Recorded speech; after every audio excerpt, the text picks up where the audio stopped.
Selamat sejahtera saya ucapkan kepada Encik Master Fiona Naziri dan rakan-rakan sekalian. Pada hari ini, kumpulan kami akan membentangkan tentang subjek linguistik dalam pendidikan bahasa Melayu. Pada hari ini, kami akan membincangkan tentang perbincangan pertama, iaitu teori pemerolehan bahasa. Sekarang saya akan mengenalkan rakan-rakan seperjuangan saya yang akan membentang pada hari ini, iaitu saya sendiri, Lona Sagiana Sintan, Wincheslas Anak Anak Luha, Rebecca Anak Imban, Natalian Anak Minggu dan juga Cynthia Wilma Anak Kelas. Di sini merupakan isi kandungan yang akan kami bentangkan pada hari ini. Yang pertama iaitu teori behavioris daripada Skinner. Yang kedua, teori mentalis daripada Chomsky. Yang ketiga, teori kognitif daripada Piaget. Dan juga yang terakhir, teori interaksionis daripada Halliday. Sekarang saya akan membentangkan tentang teori yang pertama iaitu teori behavioris. Teori behavioris merupakan teori pembelajaran yang menekankan bahawa tingkah laku manusia dapat diukur, dibentuk dan diperhatikan melalui rangsangan dan juga tindak balas. Terdapat beberapa ciri utama teori behavioris yang dapat dilihat. Yang pertama adalah membentuk disiplin kelas melalui sistem ganjaran dan hukuman, di mana guru akan memberikan ganjaran kepada pelajar yang dapat menyiapkan tugasan sekolah, manakala pelajar yang tidak dapat menyiapkan tugasan sekolah akan diberikan hukuman yang ringan. Seterusnya, mengukuhkan penguasaan kemahiran dengan latihan yang berulang-ulang, di mana guru akan menyediakan ataupun mengeluarkan set-set soalan yang sama tetapi cara soalan yang berbeza agar dapat dilakukan oleh pelajar secara berulang-ulang. Yang ketiga adalah meningkatkan motivasi pelajar kerana pelajar cenderung mengulangi tingkah laku yang dapat peneguhan. Hal ini dapat dilihatkan apabila pelajar yang tidak aktif di dalam kelas akan menjadi aktif apabila tingkah laku mereka dapat diberikan peneguhan oleh guru-guru agar mereka dapat mengubah sikap mereka dengan lebih baik di dalam kelas. Seterusnya, mengawal pembelajaran secara sistematik, misalnya penggunaan token sistem atau pemakai merit. Hal ini amat penting bagi setiap pengurusan kelas agar pelajar dapat lebih bersemangat untuk meneruskan pelajaran mereka dengan adanya sistem token atau pemakai merit. Terdapat 3 contoh yang dapat diberikan dalam pendidikan dalam proses PDP. Contoh yang pertama adalah guru memberikan pujian atau markah tambahan apabila murid menjawab dengan betul, di mana peneguhan yang positif. Seterusnya, murid yang tidak menyiapkan kerja rumah mungkin diberikan denda ringan atau teguran agar tidak mengulanginya lagi, iaitu peneguhan negatif. Yang terakhir sekali adalah latihan berulang dalam mengeja atau mengira agar dapat mengukuhkan kemahiran asas murid. Salam semua, saya Wincheslas sangat. Pada hari ini saya akan mengenalikan teori mentalis ataupun daripada Noam Chomsky. Yang pertama adalah konsep asas. Chomsky menolak pandangan bahawa bahasa hanya dipelajari melalui peniruan. Selain itu, beliau menekankan keupayaan semula jadi otak manusia untuk memperoleh bahasa, dan beliau juga memperkenalkan konsep Language Execution Device atau dikenali sebagai LAD, alat dalam otak yang membolehkan manusia belajar secara semula jadi. Untuk poin yang kedua adalah prinsip penting. Bahasa bersifat universal. Contohnya, semua manusia dilahirkan dengan kemampuan bertutur. Selain itu, kanak-kanak kreatif dalam membina ayat baharu, bukan sekadar hanya meniru. Dan selain itu, input linguistik daripada persekitaran hanyalah pencetus, bukan faktor utama. Dan akhir sekali, untuk prinsip penting adalah struktur dalam bahasa. Ia sudah tersedia dalam minda kanak-kanak sejak lahir lagi. Untuk poin yang ketiga adalah perkaitan dalam PDP Bahasa Melayu. Guru sebagai penggerak input linguistik. Ia menyediakan contoh bahasa yang betul, tepat dan kaya. Untuk aktiviti PDP, guru boleh membuat latih tubi ayat kreatif, bukan hafalan semata-mata, dan galakkan murid untuk membina ayat sendiri. Seterusnya adalah gunakan permainan bahasa, drama, dialog untuk mengaktifkan potensi bahasa. Selain itu juga, pengiktirafan sembakat semula jadi murid. Setiap murid ada potensi berbahasa. Guru perlu mengasah dan bukan memaksa. Untuk poin yang terakhir, poin yang ketiga adalah konteks bilik darjah. Guru lebih fokus pada penerokaan bahasa, bukan sekadar penghafalan tata bahasa. Selain itu juga, contoh ataupun poin yang keempat adalah contoh aplikasi dalam PDP. Murid diberi gambar situasi dan murid bina ayat atau karangan sendiri tanpa bantuan guru. Selain itu, aktiviti lakonan pendek.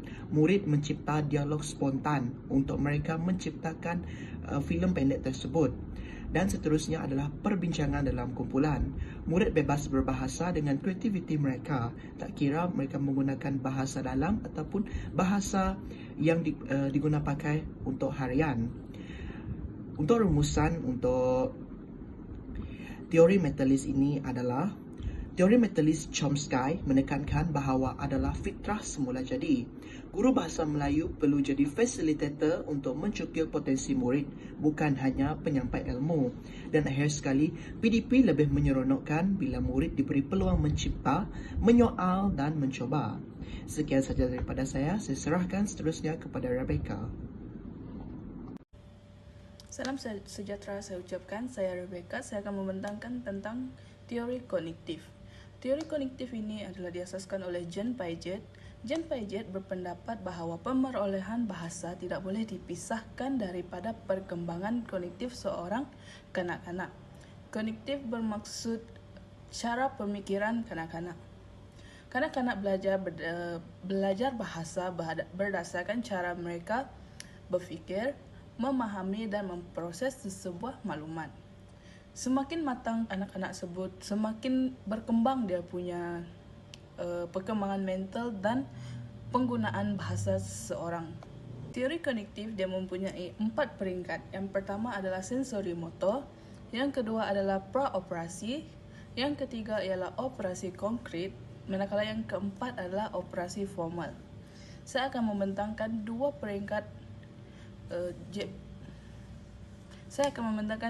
peringkat perkembangan kognitif yang pertama. Pertama sekali iaitu sensori motor.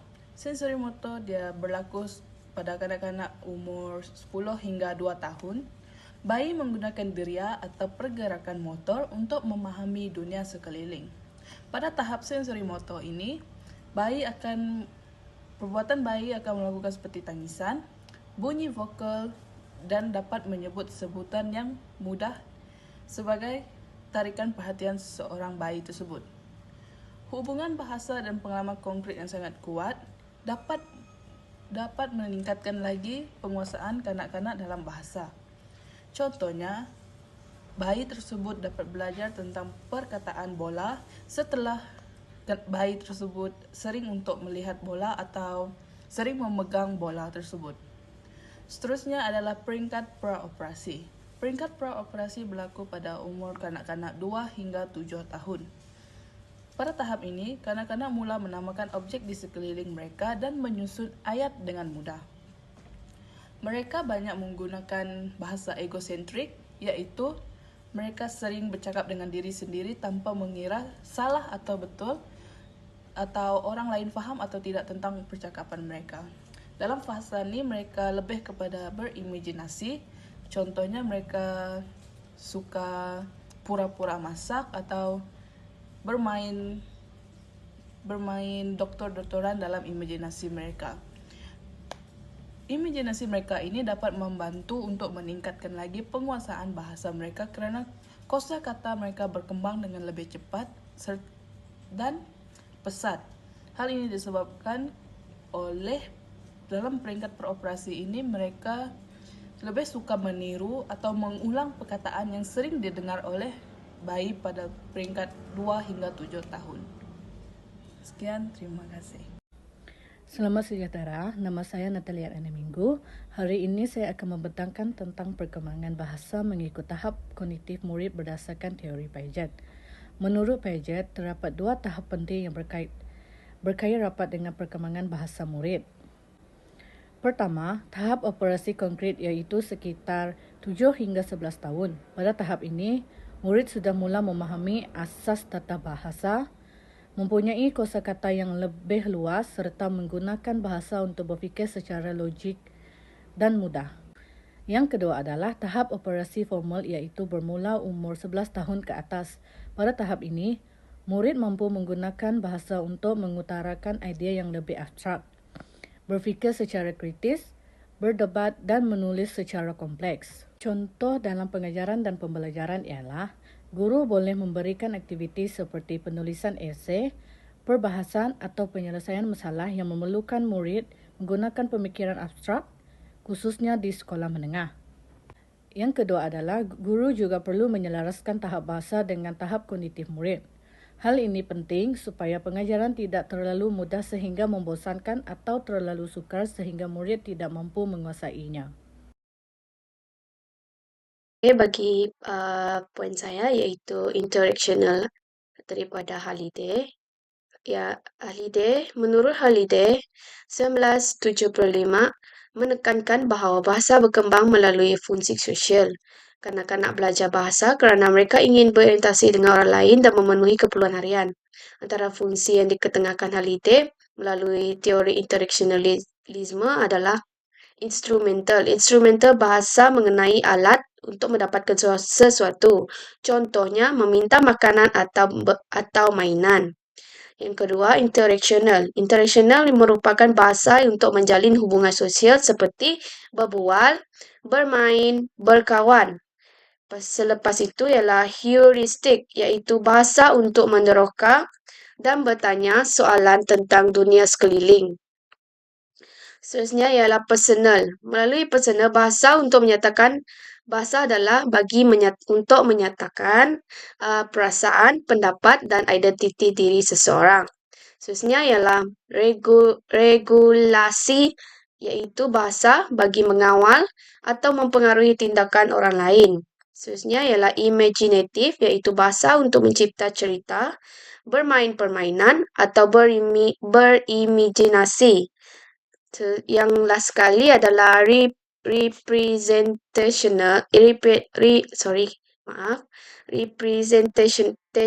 iaitu bahasa untuk memberi atau mendapat maklumat daripada orang sekeliling. Dengan ini, teori Halliday menunjukkan bahawa bahasa bukan sekadar sistem tata bahasa tetapi satu alat komunikasi sosial yang membolehkan kanak-kanak belajar, berhubung dan menyesuaikan diri dalam masyarakat. Sekian itu saja daripada saya.